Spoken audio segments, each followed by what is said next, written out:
ஆம். தமிழக மக்களுக்கு வணக்கம். எவ்வளவோ அவதூறு, எவ்வளவோ இடையூறு எல்லாத்தையும் தாண்டி இன்றைக்கி விஜய் ஜெயிச்சு வந்திருக்காரு. ஆனால் அந்த கடைசி நேரம் எலெக்ஷன் டேயில் பஸ்ஸு கிடைக்காம எத்தனையோ மக்களை அலக்கடிக்க வச்சாங்க. ஆனால் அது மட்டும் நடந்துருந்துச்சுன்னா இன்றைக்கி 150+ ஜெயிச்சிருக்க வாய்ப்புகள் இருக்குது.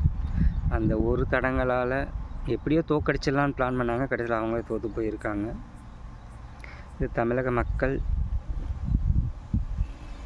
50 வருஷ இதுகளை முறியடித்து இன்றைக்கி நம்ம ஒரு தலைவனை தேர்ந்தெடுத்திருக்கோம். 5 வருஷம் நம்ம மோடி சார் சொன்ன மாதிரி சோதனை ஓட்டம்தான். அவரால் நல்லது பண்ண முடிஞ்சால் தொடர்ந்து வாக்களிப்போம். இல்லையா அந்த 5 வருஷம் முடிகிறதுக்குள்ளே இன்னும் எத்தனை கட்சிகள் வரப்போகுது, எத்தனை பேர் வர்றாங்க பார்க்கலாம். ஆனால் மாற்றத்தை கொடுத்தாச்சு. ஆனால் திமுகவில் எப்போ ஸ்டாலின் தன்னோட மகனுக்கு துணை முதலமைச்சர் கொடுத்தாங்களோ அப்போவே எல்லாமே குடும்ப அரசியலும் தெரிஞ்சு போச்சு. எத்தனையோ வயசானவங்க இருக்காங்க. துரைமுருகன் இருக்கார், அவங்களோட சீனியர் எத்தனையோ பேர் இருக்காங்க. அவங்களுக்கு துணை முதலமைச்சர் கொடுத்துருந்தா நம்ம எவ்வளோ சந்தோஷப்பட்டிருப்போம், இல்லைன்னு சொல்ல. பட் என்ன தகுதி இருக்குதுன்னு துணை முதலமைச்சர் கொடுத்தாங்கன்னு தெரியலை.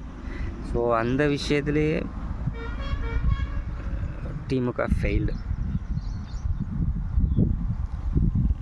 இன்னொரு 14 எம்எல்ஏ சப்போர்ட் தேவைப்படுது. இப்படி எடுத்து என்ன பண்ணி ஆட்சி அமைக்கிறாருன்னு பார்த்துருக்கோம். Congratulation to